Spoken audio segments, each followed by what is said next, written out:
Hey guys, welcome back to Cooking at Pam's Place. I'm Chef Pam and today we're getting ready to make Southern smothered chicken.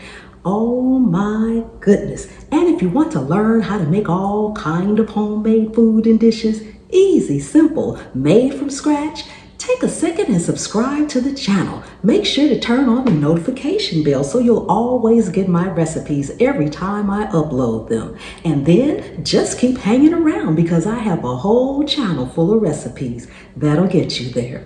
Let's get busy. Okay, we are back and we are going to go over our ingredients. Let's start off with the star of the dish.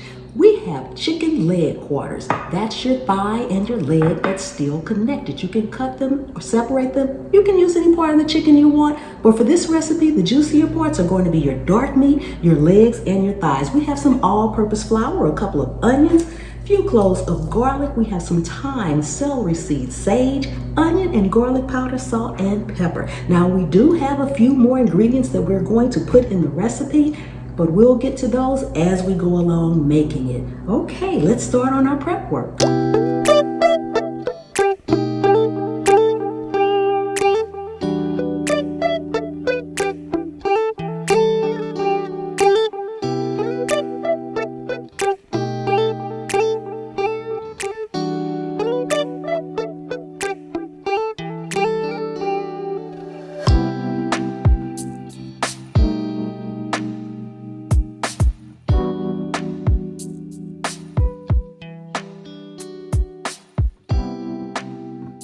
Okay, the next thing we need to do is get our flour seasoned up. This is all-purpose flour. I will have all the measurements and ingredients in the description. We're going in with garlic powder, onion powder, celery seed, thyme, sage, a little black pepper, a little Himalayan salt.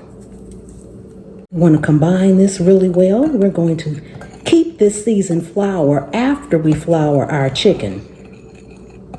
Make sure your chicken is clean really well. It should look nice and pink all over. You want to go in, make sure it's well coated all over. You don't need any extra, but you do want it to be well coated.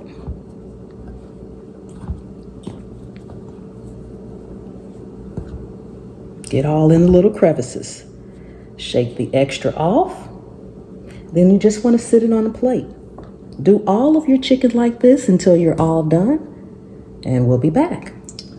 Okay, it looks like our skillet is nice and hot. The flour is sizzling. Do not discard the flour that you coated the chicken in. We will be using that. We will be cooking with that later. Go ahead and lay your chicken in the skillet. Don't overcrowd it. Work in batches if you need to. We're going to let this brown. We do not need the chicken to cook completely through. We're going to cook it again. So we just want to get it nice and golden brown. And we'll be back. Okay, so now you want to go in and turn it over and brown the other side. Look at that. Isn't that beautiful? Nice and golden brown.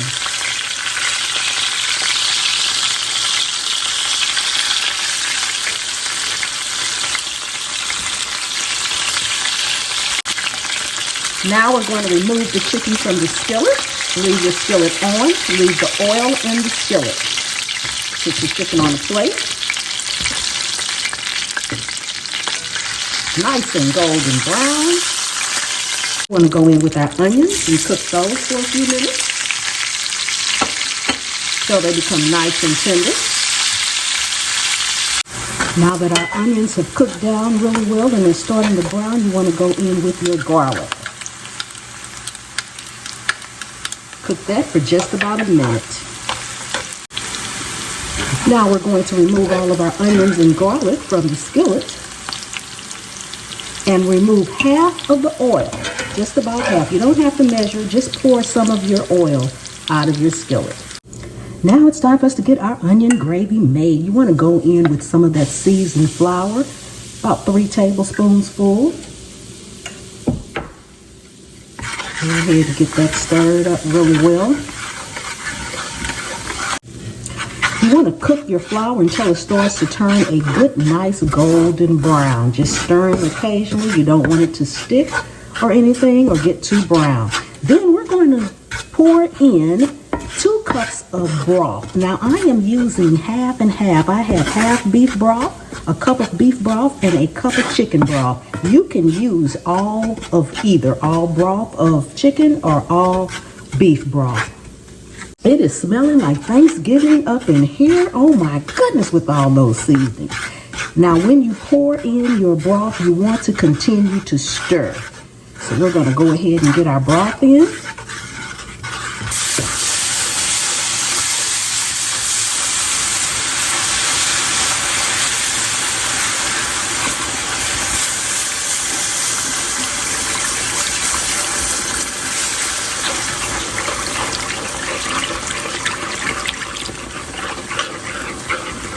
Now you want to stir and cook this until it becomes nice and smooth. You want quite a bit of gravy.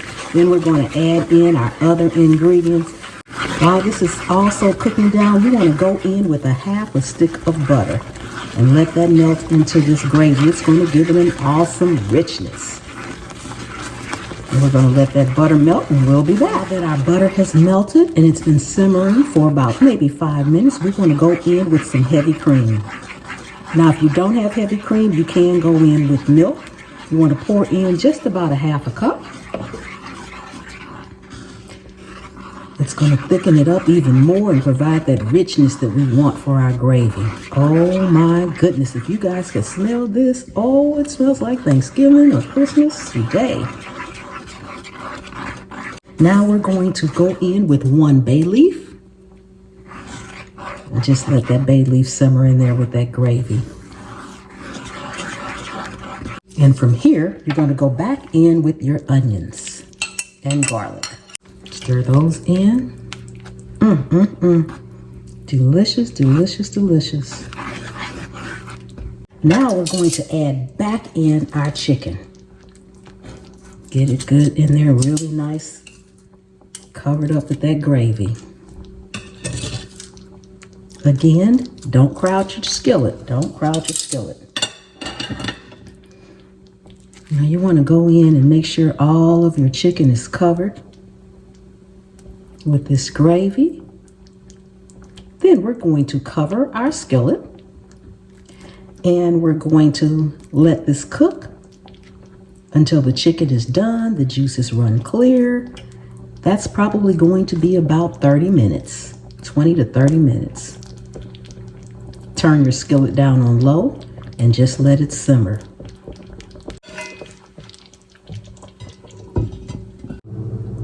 Okay, we have been simmering here for about 30 minutes and this looks amazing. You want to go in and just stir it a little bit. I did turn it over once while it was cooking and back again. This looks amazing, amazing, amazing, guys, and it smells delicious. Just want to go in and garnish it with a little parsley. Oh my goodness, I really do appreciate each and every one of you all coming and hanging out with me in my kitchen today. And I will see you next time. The good Lord willing and the creek don't rise.